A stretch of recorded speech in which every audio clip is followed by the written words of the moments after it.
Hello வணக்கம். இது உங்கள் சிவி ஜோன். எல்லாரும் எப்படி இருக்கீங்க? இப்போ பற்றி நான் லைவில் வந்துட்டு அங்கங்கே வந்துட்டு ஜாலியாக உட்காந்து பிரேக்ஃபாஸ்ட்னு சொல்லிட்டு பாவம் வெந்தது வேகாததெல்லாம் தின்னுட்டு இருக்காங்க. அதனால தான் வெயிட் லாஸ் அவ்வளோ விஷயங்கள். ஏன்னா ஸ்டார்டிங்கில் இவங்களாம் பார்க்கும்போது நல்லா சப்பியாக குண்டு குண்டாக இருந்தாங்க. இப்போ பார்த்தீங்கன்னா நல்லா வந்து கொத்தவர கம்பர் ஆகிட்டாங்க. நல்லா தான் இருக்குது. ஏன்னா சாப்பிட்றத பார்த்தீங்கன்னா டெய்லி வந்துட்டு பிரேக்ஃபாஸ்ட்டில் உப்புமா இதெல்லாம் ரொம்ப தப்புமான்னு யாரும் சொல்கிறதுக்கு முடியாது. ஏன்னா அங்கே வேறு வழி இல்லை. இதை தான் செஞ்சு அவனு இப்படி போயிட்டுருக்கு. இதில் வந்து நம்ம விஷால் வந்துட்டு முத்துக்குமரன் கிட்டே ஒரு விஷயம் பேசுகிறார். விஷால் முதல் முத்துக்குமரன் கிட்டே பேசுகிறதே ஒரு பெரிய அதிசயமான விஷயம். ஏன்னா எப்பயுமே அவர் வந்துட்டு அவங்களுக்கு ஒரு கேங் இருக்கும், அந்த கேங்கில் தான் பேசுவார். நம்ம முத்து மட்டும் அங்கங்கே எல்லார்கிட்டையும் பேசுவாப்பில். தனியாக பேசுகிறாங்க. என்ன நேற்று வந்து இந்த பேரண்ட்ஸ் அந்த விஷயங்களை பற்றி பேசிகிட்டு இருக்கும்போது முத்துக்குமரனுக்கு ஒரு கவலை. அவங்க அப்பா வந்து அப்படியே ஒரு மாதிரி டொய்யின்னு இருக்காராம்.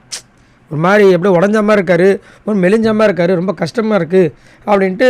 இன்னொன்று என்ன சொல்கிறாருன்னா, நேற்று ஒரு விஷயம் சொல்லியிருந்தேன், எங்கள் அப்பா நீ நோட் பண்ணியா, என் பொண்டாட்டிக்கு வந்துட்டு முத்துக்குமாரை தான் ரொம்ப பிடிக்கும், என்னையை வந்துட்டு என் மகளுக்கு தான் ரொம்ப பிடிக்கும்னு சொல்லியிருப்பார். அப்போ நான் அவருக்கு பிள்ளை இல்லையா? அதெல்லாம் பாசம் இருக்கும். அந்த நேரத்தில் அவர் சொல்கிறாரு அப்படின்னு பேசிட்டு இருக்கும்போது திடீர்னு விஷால் நினச்சி தரல, அவருக்கு ஒன்று தோணிருக்கு முத்துவை பற்றி. அதுதான் நம்மளுக்கு ஷாக்காக இருக்குது. அந்த மாதிரி உங்களுக்கு தோணாதேப்பா அப்படின்ட்டு என்ன சொல்கிறாருன்னா, நான் சொல்கிறேன் மச்சி, உலகம் சுற்றும் வாலிபன்னு ஒரு சில டிக்கெட் இருக்கும் பாரு, அந்த டிக்கெட்டில் நீயும் ஒன்று. நான் வந்து இந்த வெளியே போய் ஒரு சில படம்லாம் பண்ணுறதுக்கு முன்னாடியோ இல்லை இது பண்ணுறதுக்கு முன்னாடி ஒரு வருஷம் நான் சொல்கிறனால நீ எழுதி வச்சுக்கோ.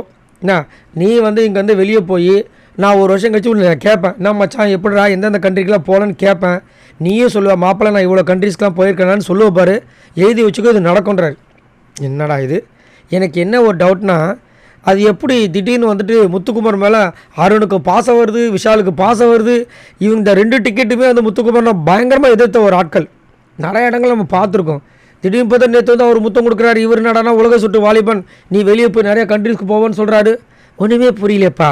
அந்த ஒரு பேப்பர் கொடுத்தாரு அவங்க அப்பா, அருண் அப்பா, அதில் விஷாலுக்கு எதாவது குறிப்பு வச்சுருப்பாரோ. சரி, நடந்தால் சரி, நல்லா இருந்தால் சரி.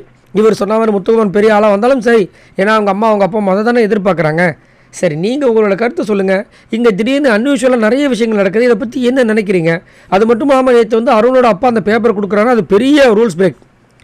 சும்மா அந்த பாய்ஸ் கேர்ள்ஸில் ஊட்டி விட்டதுக்குலாம் வந்து ரூல்ஸ் பிரேக் சொன்னாங்களே, இந்த பேப்பர் கொடுத்தது ரூல்ஸ் பிரேக்காக தெரியலையா பிக் பாஸ்? இதெல்லாம் நீங்கள் கேட்க மாட்டீங்கன்ற மாதிரி மனசெல்லாம் கஷ்டமாக இருக்குது.